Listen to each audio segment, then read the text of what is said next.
El Señor esté con ustedes. Lectura del Santo Evangelio según San Mateo.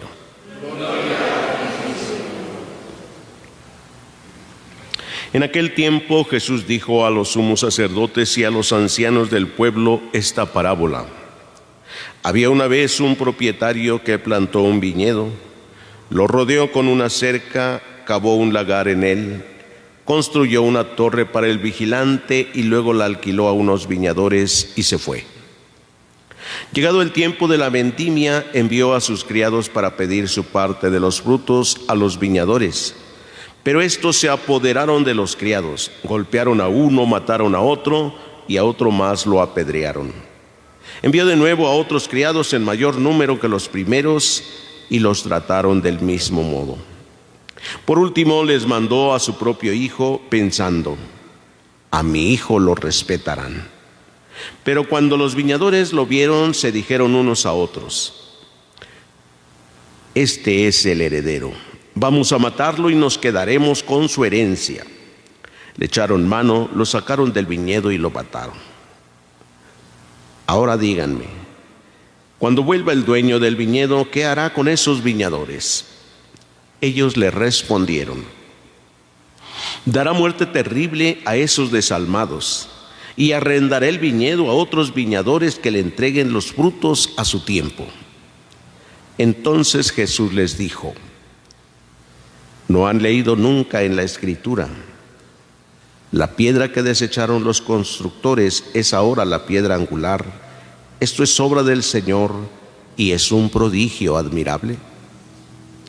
Por esta razón les digo que les será quitado a ustedes el reino de Dios y se le dará a un pueblo que produzca sus frutos.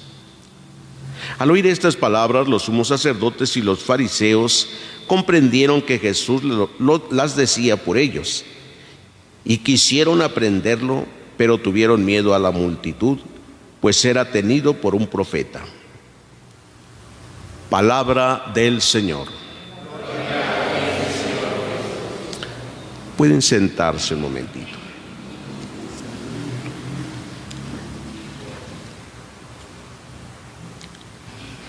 Queridos hermanos, estamos escuchando en estos días de Cuaresma varios pasajes del Antiguo Testamento, recordando que Jesús evoca esos pasajes del Antiguo Testamento cuando habla de Moisés y los profetas, la ley y los profetas, y que todo está referido a Jesús.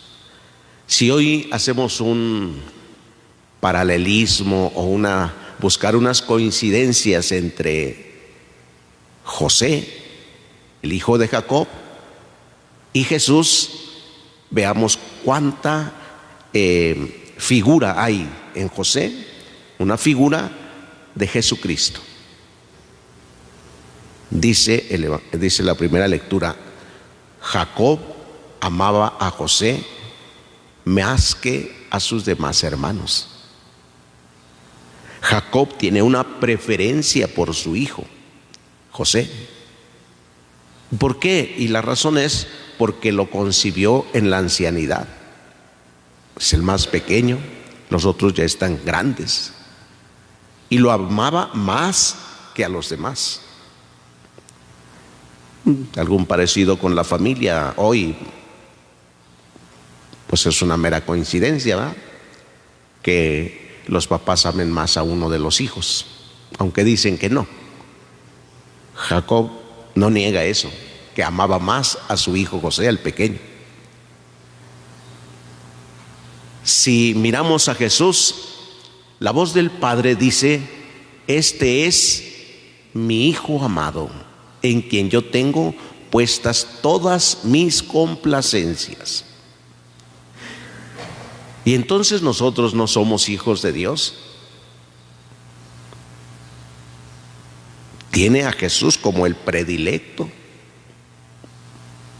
¿Nosotros nos vamos a enojar porque alguien tiene un predilecto? No. ¿Tú te enojas porque no eres el predilecto de tus papás? ¿O no fuiste el predilecto de tus papás? Entonces, claro, de Dios decimos, no, pues es que era Jesús, y cómo no nos enojamos porque Él es el Hijo de Dios. Nosotros, no, ¿cuándo vamos a llegar a hacer eso? Somos hijos de Dios. Y nos ama como sus hijos. Pero dice la voz del Padre: este es mi Hijo amado, en quien yo tengo puestas todas mis complacencias. Amarle. Jesús mismo se presenta como el último servidor de todos, y es el amado del Padre. Josué entonces es amado por su padre Jacob, y a los demás hermanos les entra la envidia, como dicen en los términos hoy entre nosotros, ¿verdad? Los corroe la envidia. Y a veces a nosotros nos corroe la envidia de no ser predilectos, de no ser tan amados, tanto en la familia nuclear, el núcleo familiar, como a veces en nuestro trabajo, como a veces en nuestra comunidad, y nos corroe la envidia. ¿Sí? Uy, el Padre tiene nomás a sus amigos predilectos, a nosotros ni siquiera.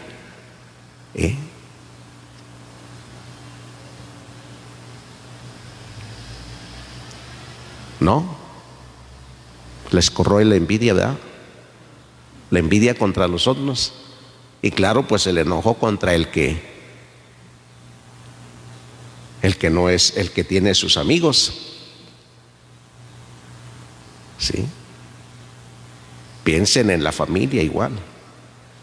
Uy, ama más a los otros que a uno mismo, quiere más a los otros que a uno mismo.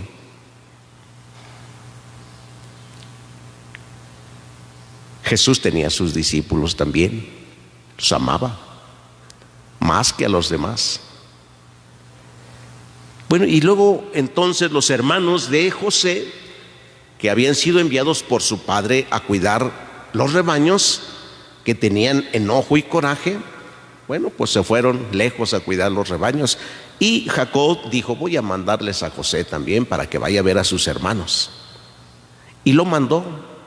Cuando los hermanos vieron a José, dijeron: ahí viene este soñador. Vamos a ver cómo acabamos con él. ¿Sí? Lo mismo que confabulan contra Jesús los escribas y fariseos.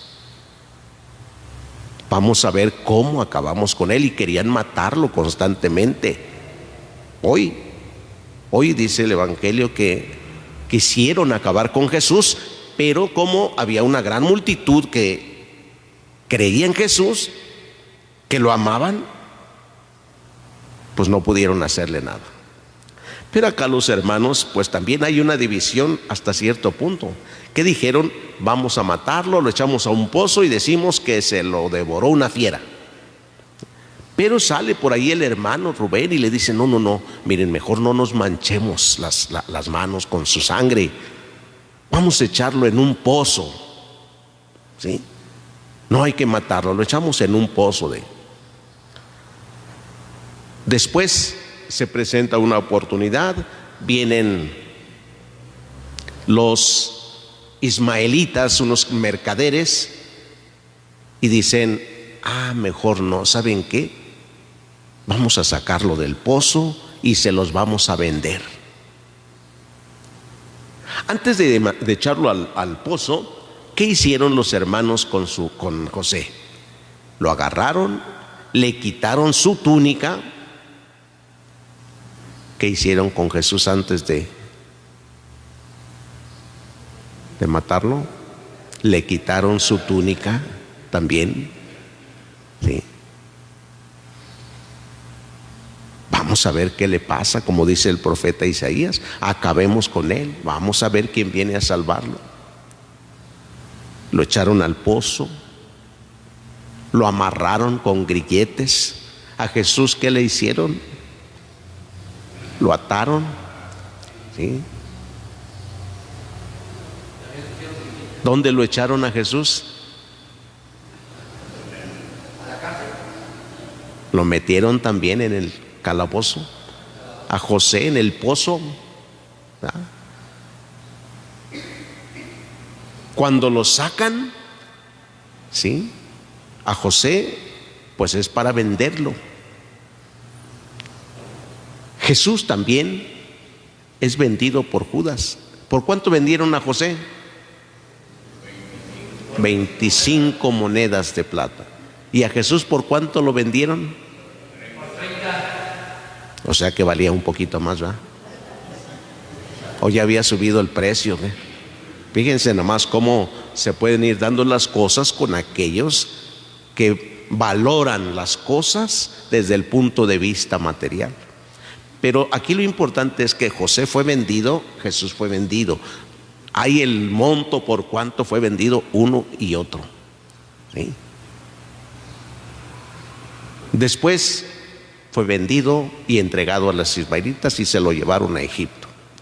Si ustedes siguen leyendo la primera lectura que está todavía el libro del Génesis, van a ver todo lo que sigue en este paso de la venta de José, que se va a Egipto, se lo llevan, y todo lo que sucede después. Aquí solamente vemos algunos elementos que coinciden con la presencia de Jesucristo, que José viene a ser la figura de Cristo, vendido por sus propios hermanos. Jesús vendido por sus propios discípulos, por uno de ellos, ¿sí? Y luego todo el juicio que hace de Jesús y el juicio que hacen los hermanos. Y el juicio que le hacen a Jesús está comandado por los escribas y fariseos, ¿sí? Acá hacen el juicio los hermanos de José y deciden qué hacer. El juicio que piden los ancianos, los sumos sacerdotes, los escribas y fariseos es la muerte de Jesús también. Pero también hay gente que no quiere que lo mate, ¿verdad? ¿Qué hizo Herodes y Pilato? Se lo mandaban uno al otro. Yo no encuentro nada en él, llévenselo otra vez. Y ahí va Pilato. Y Pilato, ya no encontrando al último, dice: bien, yo no soy responsable de la muerte de este hombre. Y se los entrega. Yo no lo voy a matar. Hagan ustedes lo que quieran con él, ¿verdad? Se lava las manos. Los otros también quieren lavarse las manos diciendo: se lo tragó una fiera, nosotros no sabemos, no lo vimos, en fin. Estos son elementos que prefiguran entonces a José como prefigura de lo que ha de vivir Jesús. Y miren, está en el libro del Génesis lo de José, al principio de la Biblia. Estamos hablando de miles de años antes de que Jesús llegara. Cómo Dios nos va anunciando de qué forma Él nos va a salvar con la muerte de un solo hombre. Incluso encontraremos después estas lecturas: conviene que un solo hombre muera por el pueblo y no que toda la nación perezca. De eso se dijo de Jesús después. Eso dijeron después también los del Sanedrín cuando juzgaron a Jesús. Y Jesús, ahora en este pasaje que hemos escuchado, les hace ver también qué pasará con estos desalmados. ¿Qué pasará con los hermanos de José? ¿Qué pasará con los que han juzgado a Jesús? Y con esta parábola del viñador. Y que les dice: este viñador, bien que hizo la viña y la arrendó, se la rentó a unos viñadores. Y cuando llegó el tiempo de la vendimia, mandó a sus criados para que le dieran la parte que le tocaba. Pero dice, se le echaron los arrendadores encima a los criados, los mataron. A otros los golpearon. ¿Qué pasó con los profetas que Dios envió? ¿Qué les hicieron a los profetas? Los mataron, ¿sí? Los echaron al horno ardiente. Ahí está el profeta Daniel, en el pozo de los leones, que se los tragaran. Tantos profetas golpeados, otros asesinados.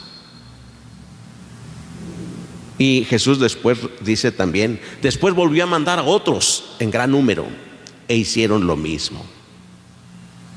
Sí. Ahora bien, ¿qué hará el dueño de la viña con estos hombres? Dice.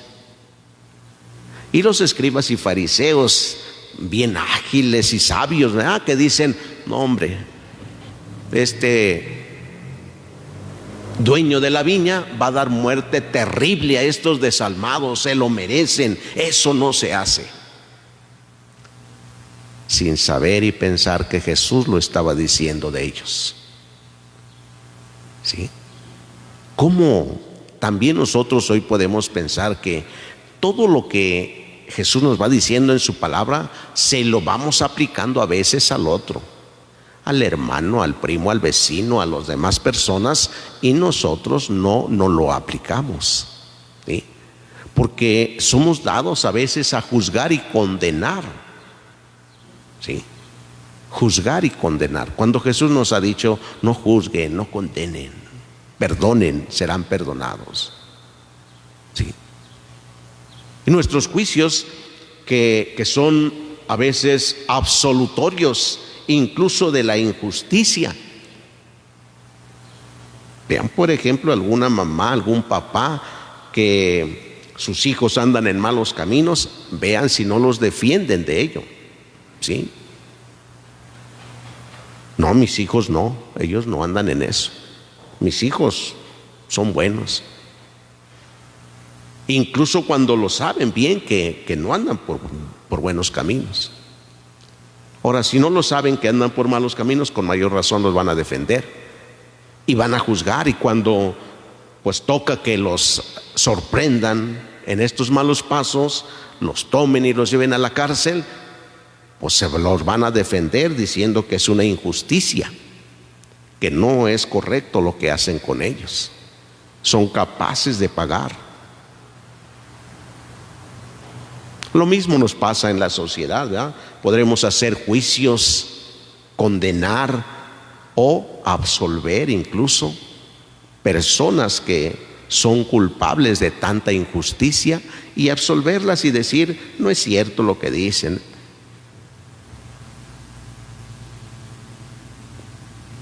Uno cree tener a veces la verdad cuando pues realmente no lo es.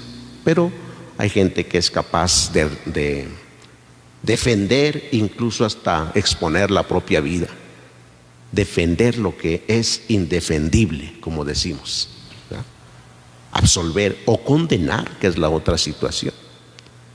Condenar lo que nosotros ni siquiera sabemos. Y se condena a veces solo de palabra en todo, de coraje, de enojo. Lo vemos, por ejemplo, en la vida pública, a todos mundo condenándolos, pero nunca se hace nada.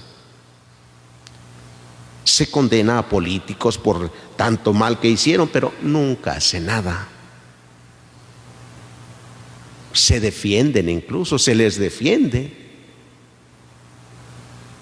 Hablábamos, por ejemplo, que si un diputado está trabajando, pues tiene fuero, aunque haya hecho algún mal, no le pueden hacer nada porque tiene fuero. En México, ¿qué presidente han metido a la cárcel? Y dicen que han sido corruptos, grandes, una gran corrupción. Ninguno está en la cárcel, ningún presidente.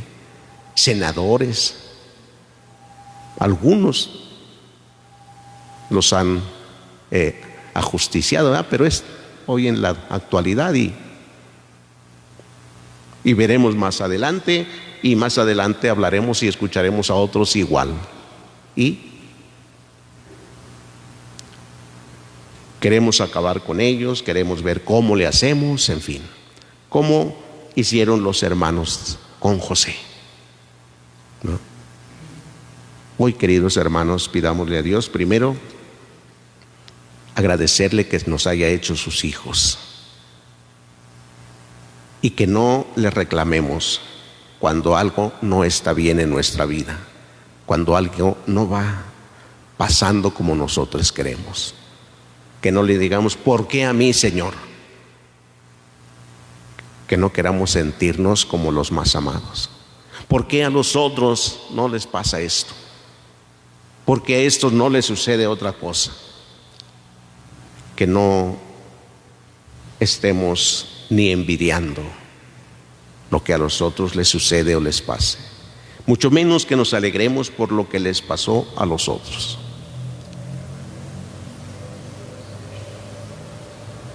Nos podemos convertir en fariseos, pensar que nosotros estamos bien, que son los demás los que están mal.